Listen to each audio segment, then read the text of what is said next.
ಸಂತೋಷ್ ಅಂತೇಳಿ. ನಮ್ಗೆ ಇಲ್ಲಿ ಏನ್ ಸಮಸ್ಯೆ ಆಗಿದೆ ಅಂತ ಹೇಳಿದ್ರೆ ನಕಲಿ ಹಕ್ಕುಪತ್ರ ಆಗ್ತಿದೆ ಅಂತ ನಾವು ಸುಮಾರು ಸತಿ ಎಲ್ಲ ಕಡೆನೂ ತಹಸೀಲ್ದಾರ್ DC ಅವರಿಗೆಲ್ಲ ನಾವು ಒತ್ತಾಯ ಮಾಡ್ತಾ ಇದ್ದು.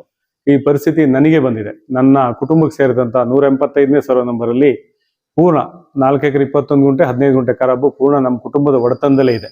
ಅದರ GP ಹೋಲ್ಡರ್ ಸತ ನಂದು, ನನ್ನ ತಾಯಿ ಮತ್ತೆ ನನ್ನ ತಮ್ಮಂದಿರ ಹೆಸರಲ್ಲಿ ಆ ಸರ್ವೆ ನಂಬರ್ ಇದೆ. ಆ ಸರ್ವೆ ನಂಬರ್ ಅಲ್ಲಿ ನನಗೆ ಮಾರ್ಚ್ 31ಕ್ಕೆ ರಿನ್ಯೂವಲ್ ಇತ್ತು. ಬ್ಯಾಂಕಿಗೆ EC ಮತ್ತೆ ಮಾರ್ಟ್ಗೇಜ್ಗೆ ಅಂತ ಹೋದಾಗ ಆ ಸರ್ವೆ ನಂಬರ್ ಶೋ ಆಗ್ತಿಲ್ಲ ಅಂತೇಳಿ ಸಬ್ ರಿಜಿಸ್ಟ್ರಾರ್ ಆಫೀಸಲ್ಲಿ ನನಗೆ ಗೊತ್ತಾಯ್ತು ಕಳೆದ ಮಾರ್ಚ್ 31ರಂದು. ನಾನು ಅದನ್ನು ಯಾಕೆ ಆಗ್ತಿಲ್ಲ ಅಂತೇಳಿ ಸಬ್ ರಿಜಿಸ್ಟ್ರಾರ್ ಆಫೀಸಲ್ಲಿ ವಿಚಾರಿಸಿದಾಗ ಕೃಷ್ಣಮೂರ್ತಿ ಆನೆ, ಕೃಷ್ಣಾಚಾರ್ ಮತ್ತು ಜಯಲಕ್ಷ್ಮಿ ಹೆಸರಲ್ಲಿ ಜಂಟಿ ಈಸೊತ್ತಾಗಿದೆ ಅನ್ನೋ ಒಂದು ಮಾಹಿತಿ ನನಗೆ ಅಲ್ಲಿಂದ ಬಂತು. ಅದನ್ನ ನಾನೇನಾದ್ರು ಸರ್ವೆ ನಂಬರ್ ತಪ್ಪಾಗಿ ಹೊಡೆದಿದ್ದಾರೆ, ಮಿಸ್ ಮಾಡಿದ್ದಾರೆ ಅನ್ನೋ ಒಂದು ಉದ್ದೇಶದಿಂದ 1ನೇ ತಾರೀಕು ಬಂದ್ಬಿಟ್ಟು ಪಂಚಾಯತಿಯಲ್ಲಿ ಆ ಫೈಲ್ ತೆಗೆದು ವಿಚಾರಿಸಿ ನೋಡಿದಾಗ ಅದು 175ಕ್ಕೆ ಒಂದು ಸ್ಕೆಚ್ಚು ಮತ್ತೆ ಹಕ್ಕುಪತ್ರವನ್ನು ಕೊಟ್ಟಿರೋದು ನನ್ನ ಗಮನಕ್ಕೆ ಬಂತು. ಅದರಂತೆ ತಾಲೂಕ್ ಆಫೀಸಿಗೆ ಹೋಗಿ ಯಾವ ಬೇಸ್ ಮೇಲೆ ಕೊಟ್ರಿ ಅಂತ ಕೇಳಿದಕ್ಕೆ ಇದು ಬೋಗಸ್ ಸರ್, ನಮ್ಮಲ್ಲಿ ಯಾವುದು ಕೊಟ್ಟಿಲ್ಲ. 2018 ಅಲ್ಲ 19-20ರಲ್ಲಿ ಅದೇ ಆ ಡೇಟ್ ಮರ್ತೋಗಿದೆ. ಅದರಲ್ಲಿ ನಾವು 624 ಹಕ್ಕುಪತ್ರ ಮಾತ್ರ ಕೊಟ್ಟಿರೋದು, ಇದು 693 ಅಂತ ಸೀರಿಯಲ್ ನಂಬರ್ ಕೊಟ್ಟಿದ್ದಾರೆ, ಇದು ತಪ್ಪು ಆಯ್ತು, ನಿಮ್ ರೆಕಾರ್ಡ್ ಕೊಡಿ ಅಂದಾಗ ಅದು ರೆಕಾರ್ಡ್ ರೆಡಿ ಆಗ್ತದೆ, ತಹಸೀಲ್ದಾರ್ ರಜೆ ಹೋಗಿರೋದ್ರಿಂದ ಸೋಮವಾರ ಆ ರೆಕಾರ್ಡ್ ಸಿಗುತ್ತೆ, ಅದೇ ರೀತಿ ಹಕ್ಕುಪತ್ರ ವಿತರಣೆ ಆಗಿಲ್ಲ ಅಂತ. ನಾನು ಆಮೇಲೆ ಇವರು ಪರಿಚಯದವರು ಇದ್ರು, ಇವರು ನಮ್ಮ ಊರಿನವರೇ ಆಗಿದ್ರಿಂದ ನಮ್ಮ ಜಾಗಕ್ಕೂ ಇವ್ರ ಮನೆಗೂ ಹೆಚ್ಚು ಕಮ್ಮಿ 7-8 ಕಿಲೋಮೀಟರ್ ದೂರ ಇದೆ.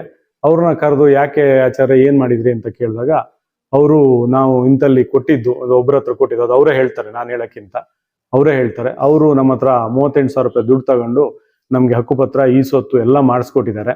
ಆ ಈಸೊತ್ತು ಮಾಡಿಸಿರೋ ಸಹ ನಾನು ಗ್ರಾಮ ಪಂಚಾಯತ್ ಸದಸ್ಯನಾಗಿದ್ದೆ. ಲಾಸ್ಟು ಆಡಳಿತಾಧಿಕಾರಿ ಇದ್ದಾಗ 2019ರಲ್ಲಿ ಗ್ರಾಮ ಪಂಚಾಯತಿ ಬಾಡಿ ಇಲ್ದಾಗ ಆಡಳಿತಾಧಿಕಾರಿ ಇದ್ದಾಗ ರೆಸೊಲ್ಯೂಷನ್ ಆಗಿದೆ, ರೆಸೊಲ್ಯೂಷನ್ ಕಾಪಿನೂ ತೆಗೆದೆ, ರೆಸೊಲ್ಯೂಷನ್ ಆಗಿದೆ. ನಮ್ಮ ಗಮನಕ್ಕೆ ಬಂದಿಲ್ಲ, ಅದು ನಾವು ಆಡಳಿತಲ್ಲೂ ಇರಲಿಲ್ಲ. ಈ ಇಷ್ಟು ವ್ಯವಸ್ಥೆ ಆಗಿದೆ. ಇದನ್ನ ಕಾನೂನು ಪ್ರಕಾರ ತಗೊಂಡ್ಬಿಟ್ಟು ಯಾರು ತಪ್ಪಿತಸ್ಥರಿದ್ದಾರೆ ಅವ್ರ ಹತ್ರ ಯಾರು 38,000 ರೂಪಾಯಿ ತಗೊಂಡ್ಬಿಟ್ಟು ಯಾರು ಅವ್ರಿಗೆ ಹಕ್ಕುಪತ್ರ ಕೊಟ್ಟು ಪಾಪ ಅಮಾಯಕರು ಅವರಿಗೂ ತೊಂದರೆ ಮಾಡಿ ನಮಗೂ ತೊಂದರೆ ಮಾಡಿದವರಿಗೆ ಸೂಕ್ತ ಕಾನೂನು ಕ್ರಮ ಕೈಗೊಳ್ಬೇಕು. ಅವ್ರು ಹೇಳಿದ ವ್ಯಕ್ತಿ ಗ್ರಾಮವನ್ನು ನಡೆಸ್ತಾ ಇದ್ರು. ಆ ಗ್ರಾಮವನ್ನ ಆ ವ್ಯಕ್ತಿ ಹೆಸರು ಅವ್ರಿಗೆ ಗೊತ್ತಿದೆ, ಈಗಲೂ ಹೇಳ್ತಾರೆ, ಹೇಳಲೇಬೇಕು ಅವರು, ನಾನು ಹೇಳ್ತೀನಿ ಬೇಕಾರೆ. ಗ್ರಾಮವನ್ನು ನಡೆಸ್ತಾ ಇದ್ರು. ಇವರು ಹಲವಾರು ಈ 94C ಮತ್ತು 53 ರೆಕಾರ್ಡ್ಗಳನ್ನ ಇವರು ಮತ್ತೆ ಕಳಸಲ್ಲಿ ಒಂದು 2-3 ಗುಂಪುಗಳು ಮಾಡಿದ್ದಾರೆ ಅಂತ ಅನುಮಾನ ಇದೆ. ನಾವು ದಯಮಾಡಿ ನಾನು ಇದನ್ನ ಪೊಲೀಸ್ ಇಲಾಖೆಗೂ ಕೊಡ್ತಾ ಇದ್ದೀನಿ, ಜಿಲ್ಲಾಧಿಕಾರಿಗಳಿಗೆ ಮತ್ತೆ ಮುಖ್ಯ ಕಾರಣಾಧಿಕಾರಿ ಜಿಲ್ಲಾ ಪಂಚಾಯತಿಯವರಿಗೂ ಸಹ ನಾನು ಕಂಪ್ಲೇಂಟ್ ಮಾಡ್ತೀನಿ. ಇದು ಪೂರ ಸೂಕ್ತ ಎನ್ಕ್ವೈರಿ ಆಗಿ ಯಾರ ಅಮಾಯಕರ ಹತ್ರ ದುಡ್ಡಿಸ್ಕೊಂಡು ಈ ಹಕ್ಕುಪತ್ರ ದಂಧೆ ಮಾಡಿದ್ದಾರೆ ಮಾಡಿದವ್ರ ವಿರುದ್ಧ ಸೂಕ್ತ ಕಾನೂನು ಕ್ರಮ ಕೈಗೊಳ್ಬೇಕು ಅಂತ ತಮ್ಮಲ್ಲಿ ಈ ಮೂಲಕ ಹೇಳ್ತೀನಿ. ನನ್ನ ಹೆಸರು ಜಯಲಕ್ಷ್ಮಿ ಬಿಳುಗೋಡ್ ಅಂತ. ನಮ್ಗೆ ಹಕ್ಕುಪತ್ರ ಮಾಡ್ಕೊಡ್ಬೇಕು ಅಂತ ಹೇಳಿದ್ರು, ಭಾಸ್ಕರನ್ನೆಲ್ಲ ಮಾಡ್ಕೊಡ್ತಾರೆ ಅಂದ್ರೆ ಎಡ್ದಾಳ್ ಭಾಸ್ಕರ್ ಗೌಡ್ರು. ಅದಕ್ಕೆ ಹಂಗೆ ಹಿಂಗ್ ಮಾಡ್ಕೊಡ್ತಾರೆ, ಅವ್ರ ಹತ್ರ ಕೊಡಿ ಅಂದ್ರು. ಇವ್ರು ಆದರ್ಶ ಅವ್ರು ಮಾಡ್ತಾರೆ, ಅಲ್ಲಿ ಕೊಡಿ ಅಂದ್ರು. ನಮ್ಮನೆಯವ್ರ ಹತ್ರ ಆಧಾರ್ ಕಾರ್ಡ್ ಕೊಟ್ಟು ಕಳಿಸ್ದೆ. ಅದೇ ರೀತಿ ಅವರು ಹೇಳಿದ್ರು. ಮತ್ತೆ ಹಕ್ಕುಪತ್ರ ಎಲ್ಲ ರೆಡಿ ಆಗಿತ್ತು, ತಂದು ನಾನು ಅವ್ರ ಹತ್ರ ಅಮೌಂಟ್ ಕೊಟ್ಟೆ 38,000.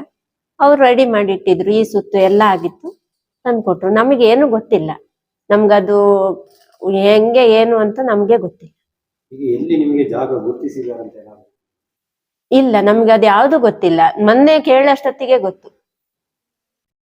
175 ಸರ್ವೆ ನಂಬರ್ ಅಂತ. ನಾನು ಅದು ತನಕ ಅದನ್ನು ಕೂಡ ನೋಡಿಲ್ಲ.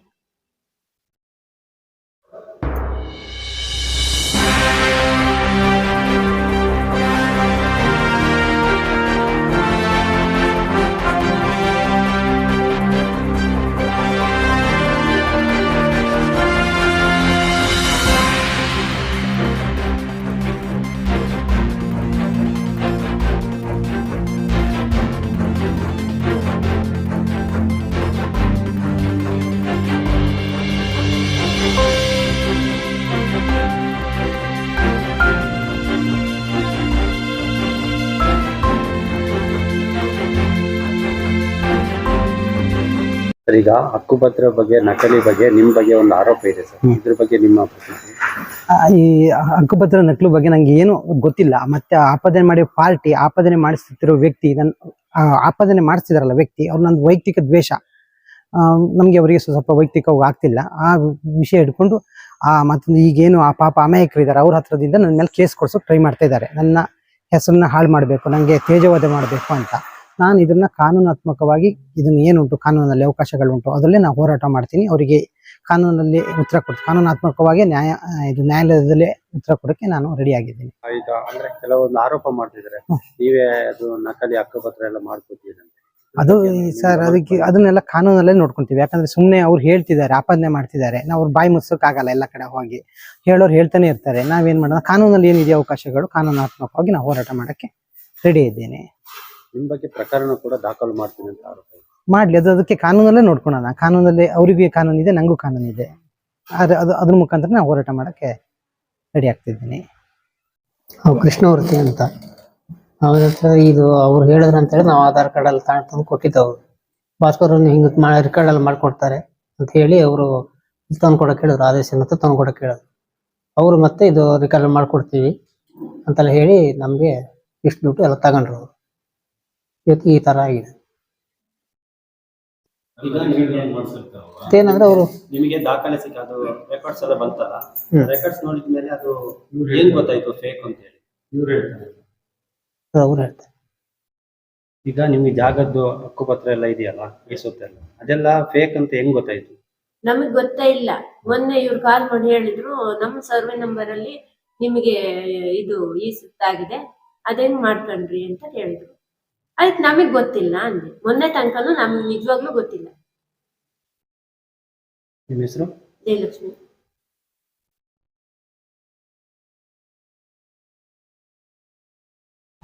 ವಿಡಿಯೋ ನೋಡಿದ್ದಕ್ಕೆ ಧನ್ಯವಾದಗಳು. ಮುಂದಿನ ವಿಡಿಯೋದಲ್ಲಿ ಸಿಗೋಣ.